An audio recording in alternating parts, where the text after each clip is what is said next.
Hello, and welcome to Route 50's Innovation Spotlight Leadership in AI, the second episode of a quarterly series highlighting forward-thinking solutions and the state and local government leaders putting them into practice across the country. I'm your host, Chris Teal, a tech reporter with Route 50.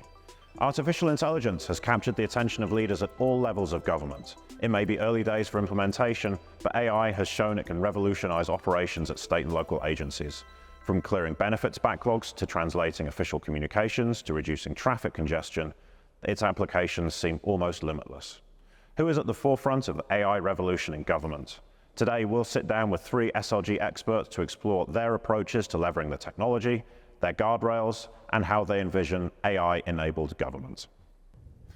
Let's take a look at some state and local leadership in artificial intelligence. Joining me today, starting immediately to my left, I have Santiago Garces. He is the Chief Information Officer for the City of Boston, Massachusetts. Next to Santi, Katie Ruckle is the Chief Privacy Officer for the State of Washington. And then on the end, Nishant Shah. He is the Senior Advisor for Responsible AI for the State of Maryland. Thank you all for being here. Now, we're going to start with a broad philosophical question for all three of you. Obviously, we're thinking about AI and all of the promise that it holds for state and local governments. What are some of the use cases that you're most excited about? And Santi, I'm going to start with yourself. Sure.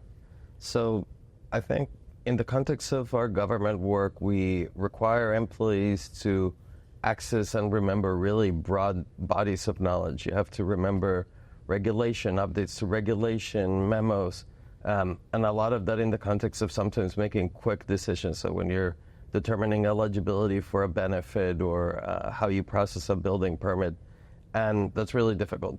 And I think that one of the things that's exciting about AI is some of the types of applications that we can enable is the ability of accessing all of this really complex information in a way that is much more powerful than if we just gave someone 200 pages of the summary of the regulation. There's a number of other use cases, but I think that one's really powerful. Katie, how about for yourself? Thanks for having me. I would agree accessibility to the government information is a key piece of what we're excited to be able to use AI for. For state of Washington, I would be remiss if I didn't mention how important it is for some of the environmental considerations that we have for the state. And so some of the exciting use cases that I know we have include wildfire detection or seagrass screening and those types of things. So it's very specific to some of the environmental considerations, but then of course also all of the social services and healthcare pieces that we can provide to our constituents as well. And Nishant, for you? Yes, to all of it. Also, just generally the work to take drudgery out of workflows for our state workforce. Government is made up of a lot of sort of repetitive processes and procedures, and the more that we can let caseworkers focus on the case and the humans in front of them versus all of the documentation and sort of paperwork that they need to do, the better for the workforce and for sort of the outcomes there.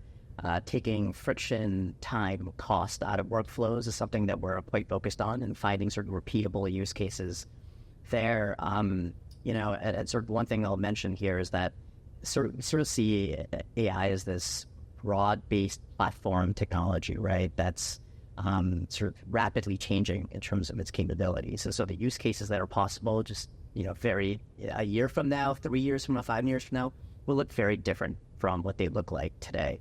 So I see a lot of my role as sort of not being an expert just on on use cases, but actually just building the foundation so that our agencies, our subject matter experts across those agencies are well-placed and feel confident to leverage the technology for where they see it sort of being able to spend.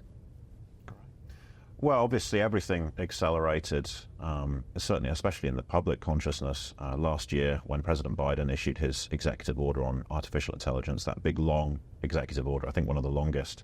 Now, obviously, you are state and local leaders, but when the federal government moves, presumably you pay attention to that sort of stuff. Nishant, I want to start with you about when you reflect on that executive order, how did that accelerate your thinking on AI? How did it shape your thinking on AI? What do you kind of reflect on with that? Yeah, it was a fantastic EO. That it was sort of signal that it was coming out for a while, so we were anticipating it. I don't know how much it changed sort of our perspectives and direction. We were in the midst of writing our own EO at that time, which was much shorter than the federal one. But I think what was useful was just sort of a lot of the specifics around terminology, around definition of AI, things that we included sort of in legislation afterwards. It was useful to see sort of the direction that the federal government was taking in terms of its directives and mandates for different agencies. That signaled to us that more sort of operational direction was actually coming in governance and in other areas. So we could see that, okay, let's just lean on some of the work that the federal government will be doing here as put forth by the EO, rather than just sort of building it ourselves. And I think the other thing that it really kicked off is greater sort of interaction between the federal government, states, and municipalities. I think it provided sort of a talking point and something to hang our hat on. And for us, at least, it certainly yielded a lot more sort of interesting conversations with a variety of government agencies in terms of, what are you doing? What can we adopt? How do we now meet? Absolutely. Katie, over there in the other Washington, how did it have an impact? I think mostly it was impactful for us in developing the executive order that we received from our governor around the foundational values and principles that were articulated in President Biden's executive order. So talking about, obviously, privacy is a very important value, along with the transparency, accountability, responsible use, all of those key pieces, and having those integrated into our executive order and being thoughtful, as well as, I believe, innovation and development is also a piece of Biden's executive order. And so those are pieces that we incorporated as well in terms of how we're thinking about directing state agencies to think about the use and incorporation of artificial intelligence in their initiatives. And Santi, batting cleanup on this question, what did the EO do for you guys? Yeah, I think that there's some excitement around types of investments that only the federal government can make. So I think that the creation of the AI Safety Institute out of NIST is really exciting. I think there's pieces that resonated, again, the understanding that sometimes when we have rolled out technology in the past, that we have done it in a way that does not protect people who are particularly vulnerable, and that it is our responsibility to keep that in mind. I think that for us, there's a sense of optimism that we think that not only should we protect people from harm, but maybe this is also an opportunity to raise and give people access to participate in wealth and participate in government. So I think it's provocative, as long as there's a lot of pieces that we're still trying to figure out how they're going to pan out, but there's definitely a lot of really good components to the executive order. Great. Well, obviously, that was the federal government. You guys all have your own policies and principles and guidelines and all sorts. I'd love to hear from each of you about how you formed your own policies and principles in your state and your city. Santi, you were obviously one of the first to do it. How did you go about pulling this off?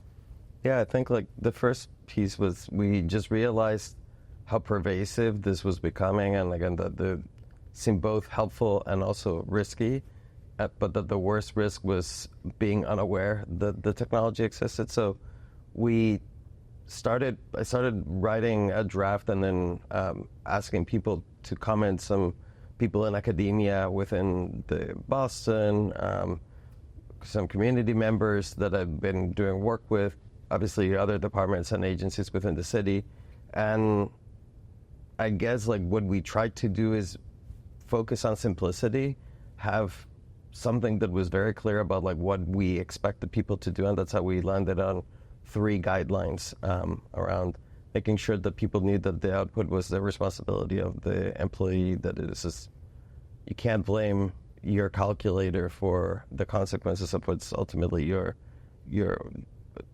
operation, what you intend to do. Secondly, that you disclose the usage of artificial intelligence. And third, that you not use sensitive information in the prompts. And that's also responding at a time where most of the tools were just freely available. There's not enterprise support for this.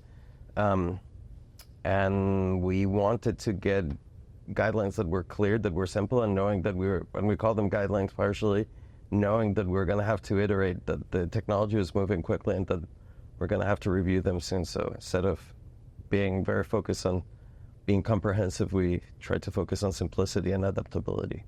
Great. And Katie, you mentioned already the executive order in Washington. I mean, what was the thinking there, and how did you guys kind of put it into action? So thank you to the City of Boston also for coming out with the guidelines, I have to say, because those were instrumental in our interim guidelines that we had that preceded the executive order.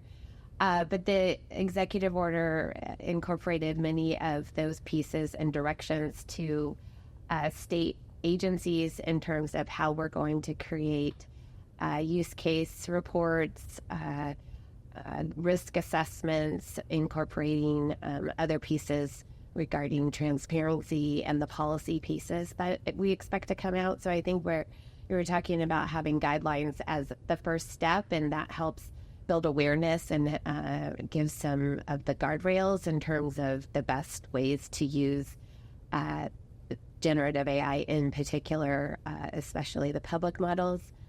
We've been making sure that our all of the other deliverables that we're working on that come out of the executive order, that the state agencies then are better equipped in terms of how they should be using the generative AI and thinking about using it responsibly. I love the idea of you seeing Boston and you know, is it pretty much someone stands up in the office and says, look, Boston has these guidelines, we can use these. And what's that like? Well, it was one of the pieces that we looked at because there's a lot of people working and institutions working on all of these different ways to think about using artificial intelligence. So Boston was one of the first examples, but there were other cities as well and universities as well as the NIST AI risk management framework. So all of that played into how we were putting out our do's and don'ts. And we did try to make it, I think Santi mentioned, making it very clear in terms of what you can and can't do, just because we wanted to help our state workforce in particularly use it safely while we're all sort of getting our hands around the best way to be responsible. And Nishant, for Maryland, you know, what kind of went into your policies? How did you go about building them?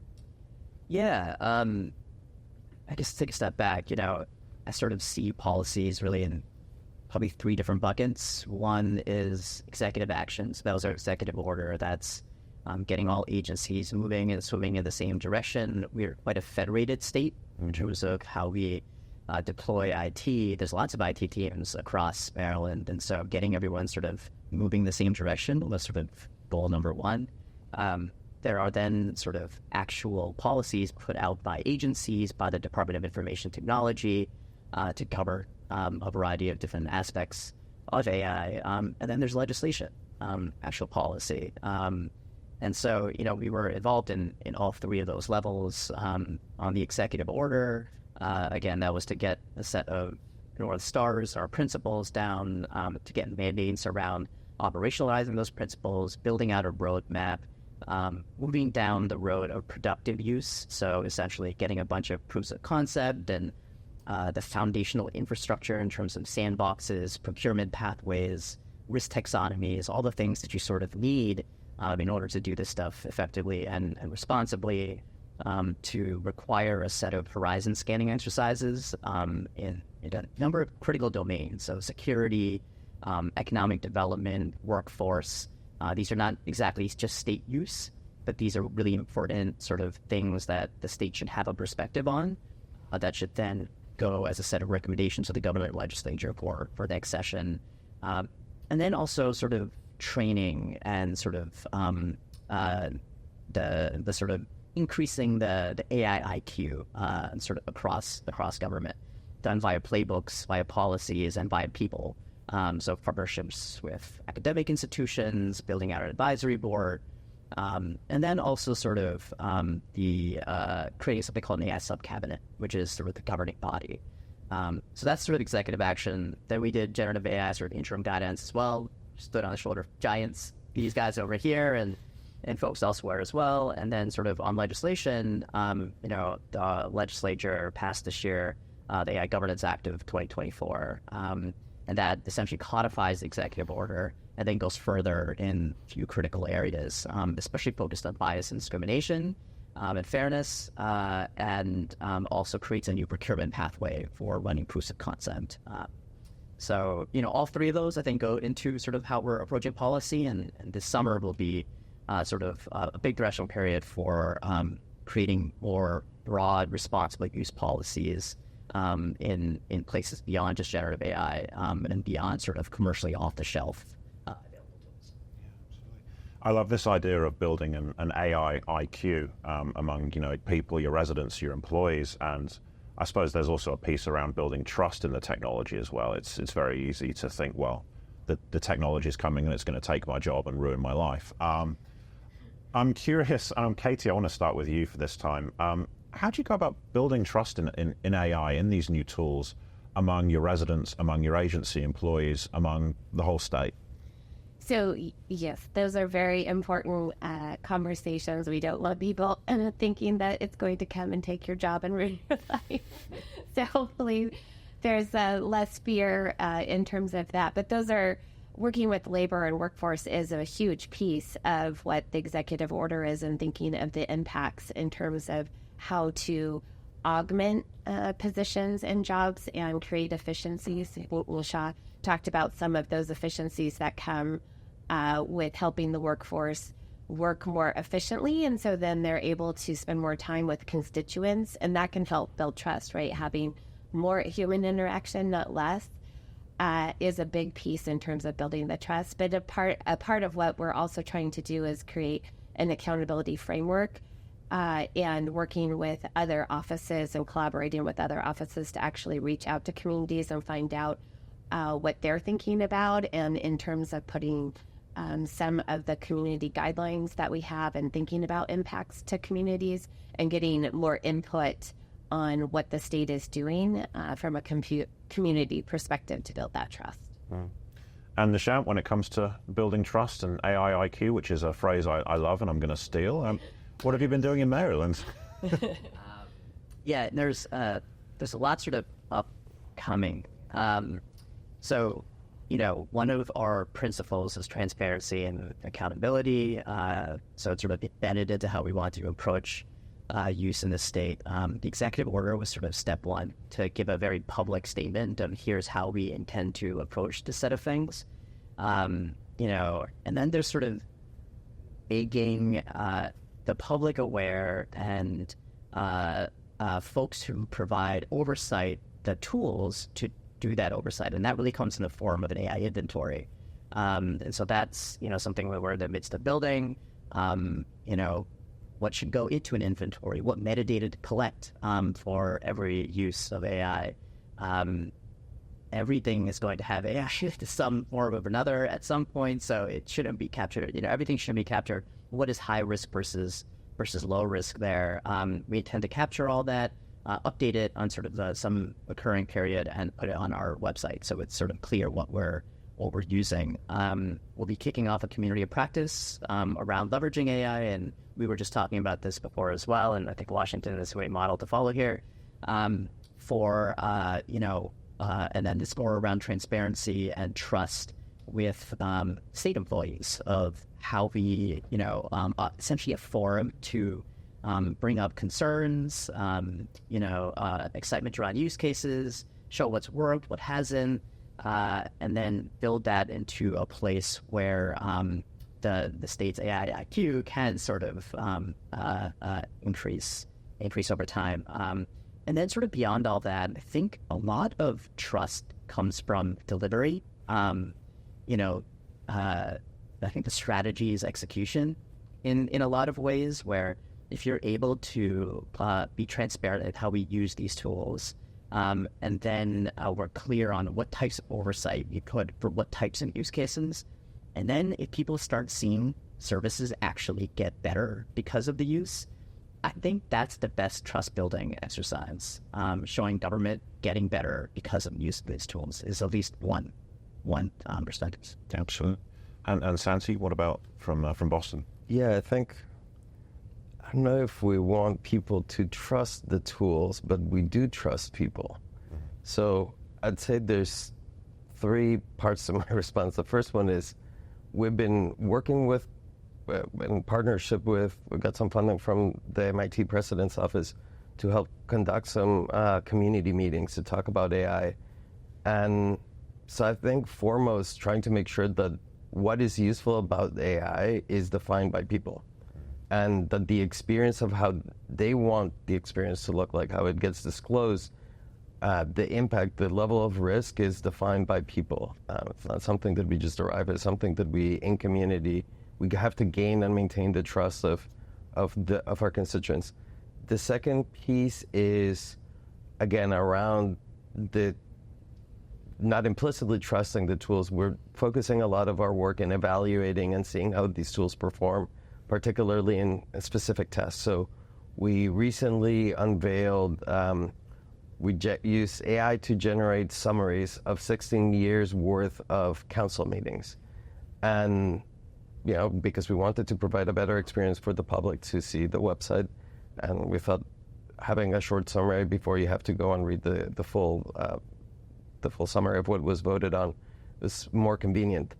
But we defined what accuracy was, and then we tested against different models what we thought the accuracy rate was. So again, I think that these are tools. They're tools that are changing rapidly. But I think for us, like putting ourselves in having a person at the center, having a human being, both in the definition of what success looks like and making sure that we're testing and evaluating the same as we would with any engineering exercise. Absolutely. Well, so, you mentioned a use case there of summarizing your meetings. I suppose that leads me into my next question about actually implementing the AI technology, putting some of these policies and guidelines into practice in real use cases. What does that look like in Boston? What kind of things have you been doing? And I suppose my general question is going to be, how's it going? Yeah, I think I'd start with the last question. I'd imagine it's going a little bit slower than some people would think, but again, we're trying to be diligent, we're trying to be thoughtful. The use of these tools is expensive. These tools can be expensive, and expensive from an environmental standpoint as well. They require a lot of energy. Energy requires cooling, which means they also require water. So, but we are starting to leverage some of our enterprise infrastructure to start pulling off some of these use cases. So the use case that I mentioned of generating the summaries, we're using the APIs and the enterprise environment of one of the cloud providers, this case is Google, to be able to do the summarization. And again, it's interesting. It took a few minutes to summarize 16 years worth of meetings to create 20-word summaries.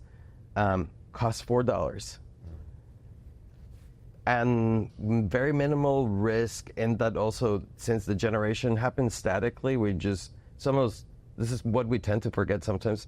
This is like the ultimate calculator of words. You could ask it to summarize it, to translate it, to expand on a point, to see if something was, so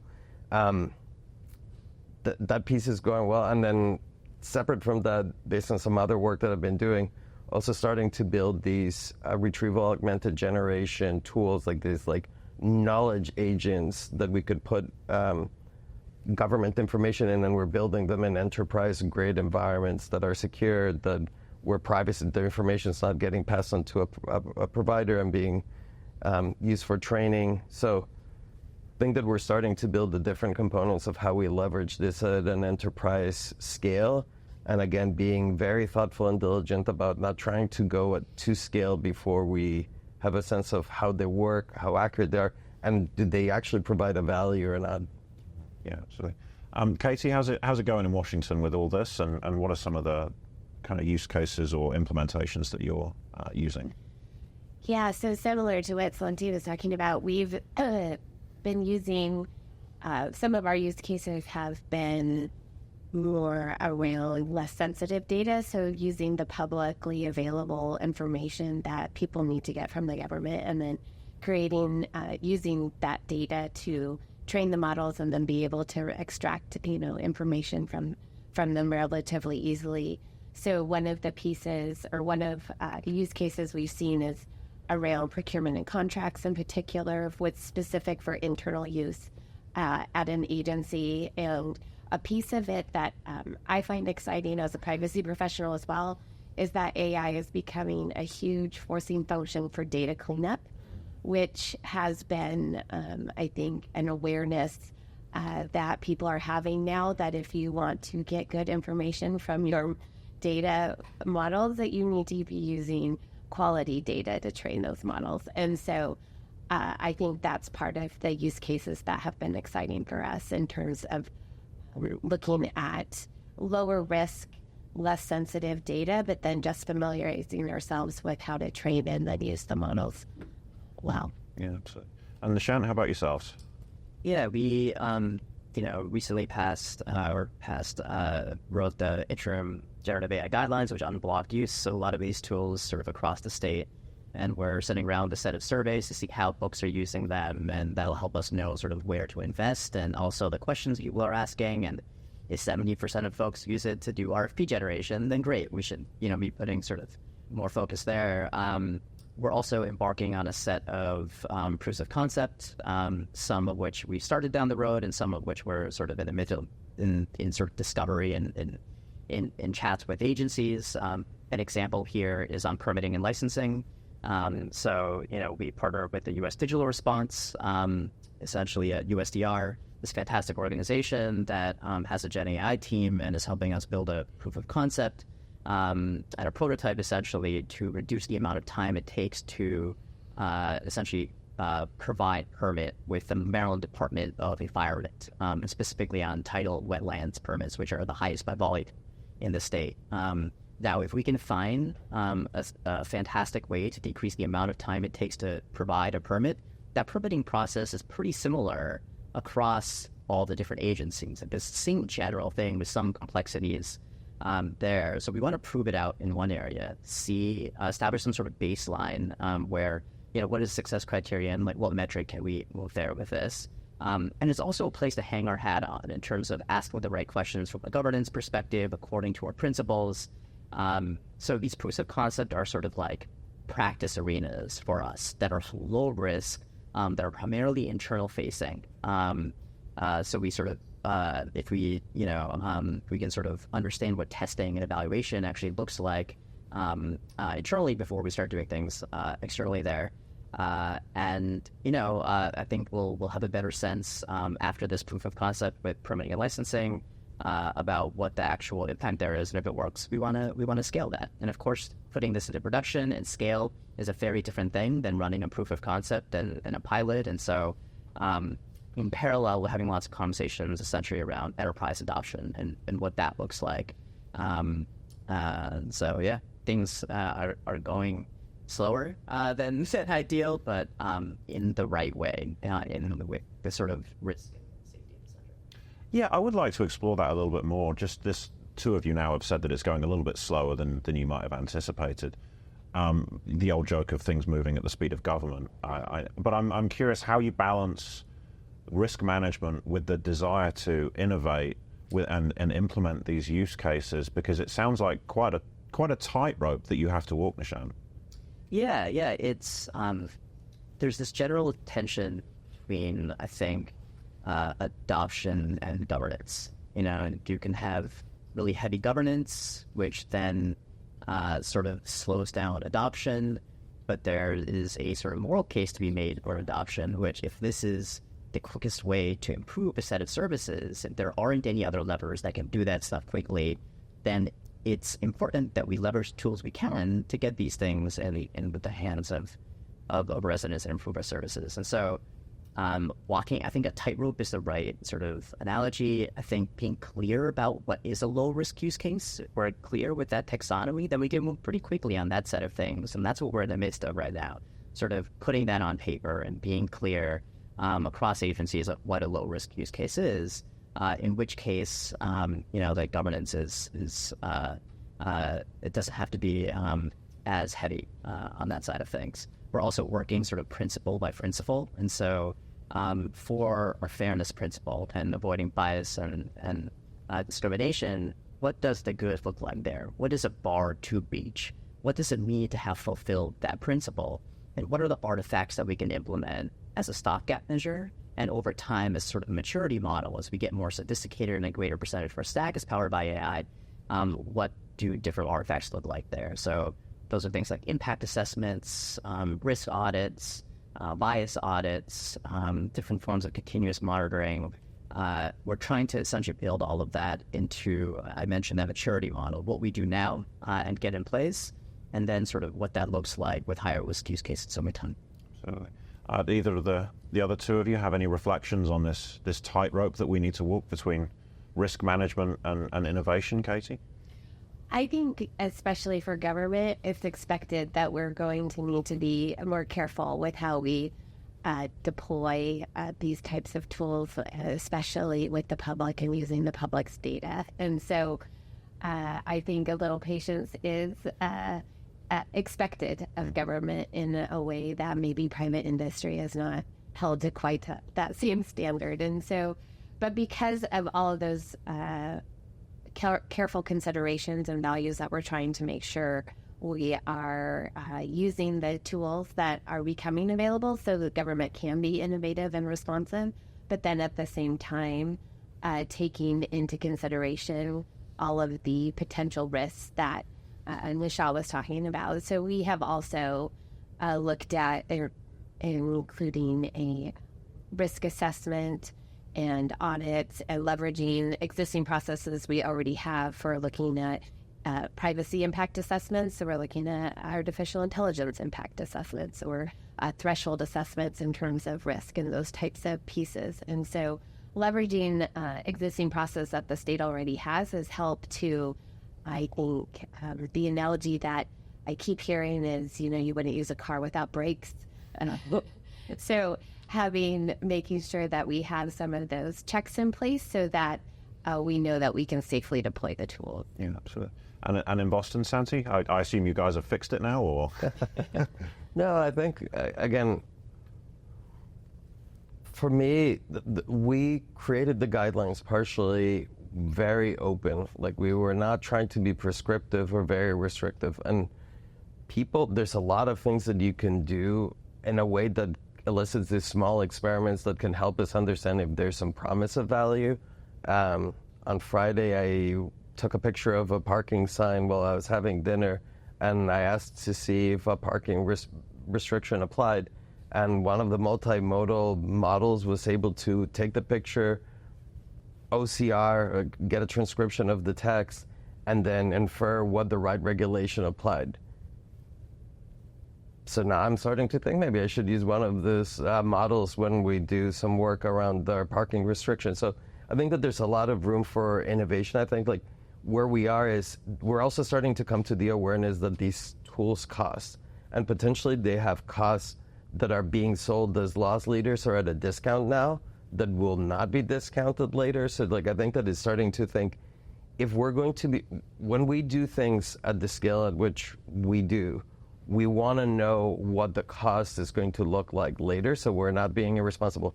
And governments across the board are facing financial pressure. So I think is we want to, so it's just like that due diligence. And the analogy that I think about is the Wright brothers flew this little jerry rig thing that I don't think that anyone would want to fly very far. But we went in less than 60 years to the moon and then like having commercial aviation. But it was a lot of work of people engineering. So I think the one piece that I would say is I think that it is government's responsibility to get its hands dirty and test, and not only philosophically understand what fairness or something should look like, test for fairness. If you think that you're doing detection of people using the right of way, does your model detect people in wheelchairs? Does your model perform differently for people different skin colors, different hair lengths? Like being really concrete is the way that you get to understanding if those things perform and work the way that they ought to.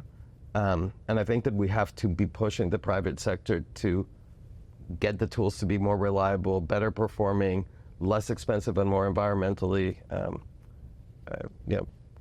intensive as well. Absolutely.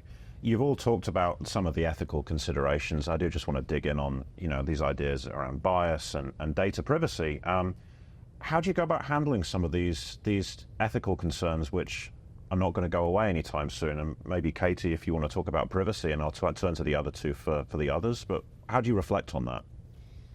So for privacy, we are making sure that we're incorporating the foundational principles that we have in the state, which include the due diligence, which is being thorough with partners that we're doing business with, as well as transparency, being transparent with data we're using and for the purposes that we're using the data. And that gets into some of the purpose limitation as well, and data minimization, which is a little bit of it becomes, I think, a tense piece in terms of the wanting more data to train models, but also needing to reduce some of the data that we collect from individuals and only collecting what we need. And so those are how I have been trying to incorporate some of the privacy values into how we're talking about creating our policies and then deploying models that are using personally identifiable information.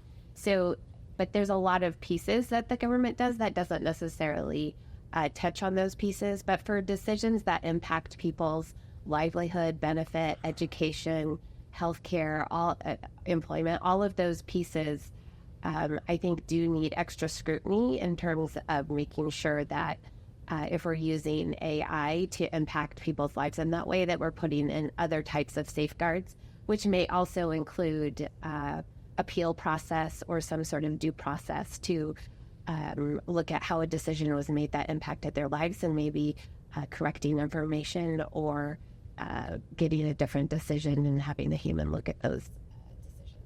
Absolutely. And Nishant, are some of the ethical considerations that keep you up at night, and how are you handling them? Well, first, +1 to all of that. Entirely agree, and we're taking sort of a similar approach there. I mentioned a few times now sort of risk taxonomy, that, what are the high-risk use cases? What are the things that are safety and rights impacting that require a different sort of set of oversight for? So our sort of step one is getting that taxonomy in a strong place for a certain use in procurement. And that's also sort of mandated by legislation that just passed recently. And then the other thing that's been mandated is also in that same set of legislation is setting impact assessments on those high-risk things. And that's both for new use cases, but also ones that are maybe already existing before we set up any of this in the state. Now, the devil's in the details in all of this. And so what does an impact assessment look like? You see some of the early tools here. They're like sets of 80 to 100 questions that you have to be kind of trained to ask well, and to even as you're sort of reading through the responses of that, like how do you convert that into an actual sort of determination? The state of the art here is like nascent. And so we're looking to partner with academic institutions to help us sort of think through this in more depth with NIST, with others, to essentially say, like, what does this look like at the point of procurement? Where in the procurement process should these sort of questions be asked? And then after procurement, like, what does monitoring look like on a continual basis therein? How do we catch model drift? How do we, are there metrics, quantitative or qualitative, that we need to be sort of embedding here? We're at the early stages of sort of thinking through a lot of that. And then all of these things are sort of a jigsaw puzzle where, like, the things that you end up capturing in an AI inventory, the metadata there, powers the rest of the governance efforts as well, because you need them in order to do some of the other stuff. And I worked on some of this other stuff at Meta when I was working on AI governance efforts there, and sort of, it looks different at the state level because our governance is via procurement, and, we're not really building these things sort of ourselves.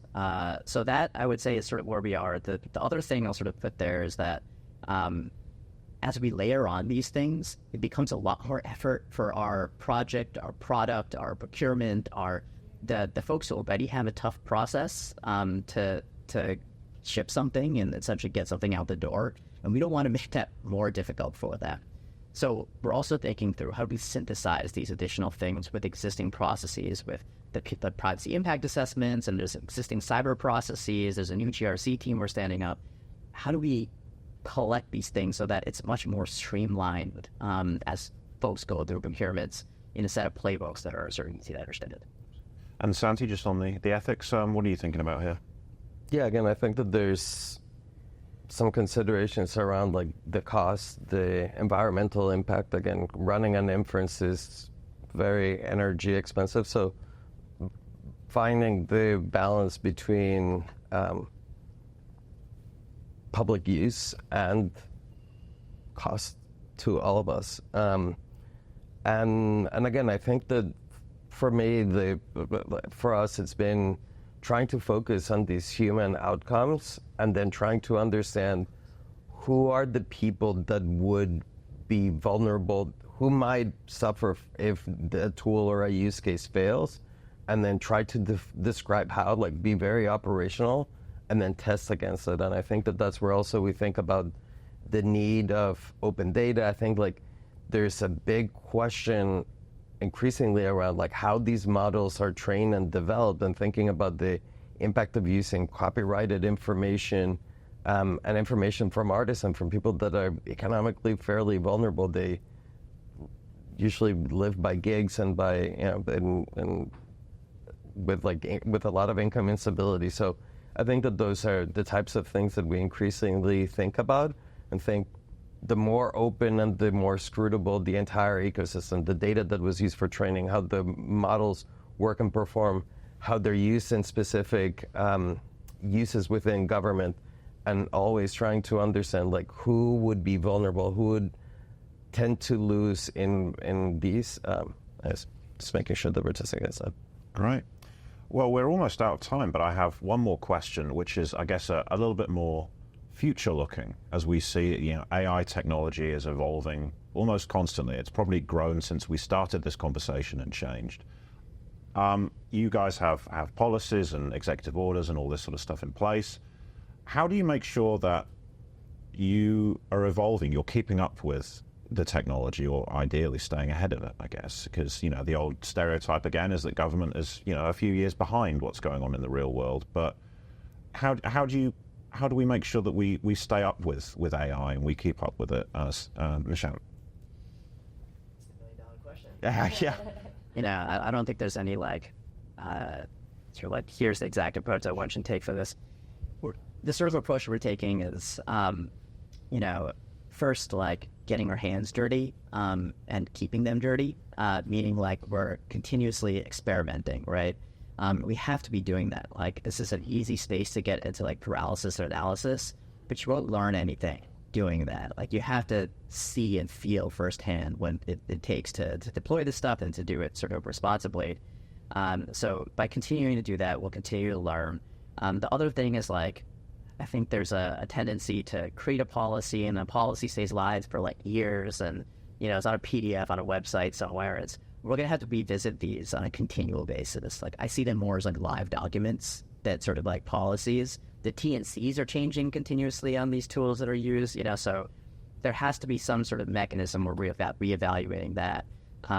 And then it's, you know, we're just in the midst of sort of formulating an advisory board to the AI sub-cabinet, and who should be in it, and the types of expertise they should be bringing. And these are mostly for sort of, you know, experts in industry and academia and other spaces. But generally, we need folks who are at the cutting edge, can help us keep an ear to the ground and take a sort of service mentality in doing that.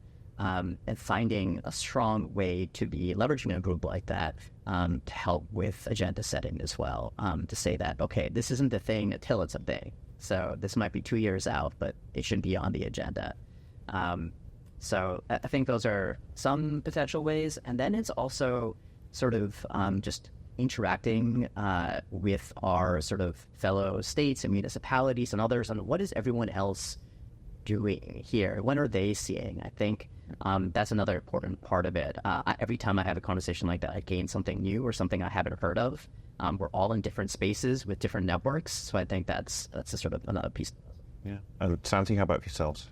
Hang out with brilliant people like them and hear what, I think, to the point of, we put out our guidelines early, but Katie and others have worked on adding the risk matrices and other considerations. So I think that thinking that this is almost a work of collective intelligence, like it is all of us together understanding how and when to use these tools that will make us better off and to address the risks.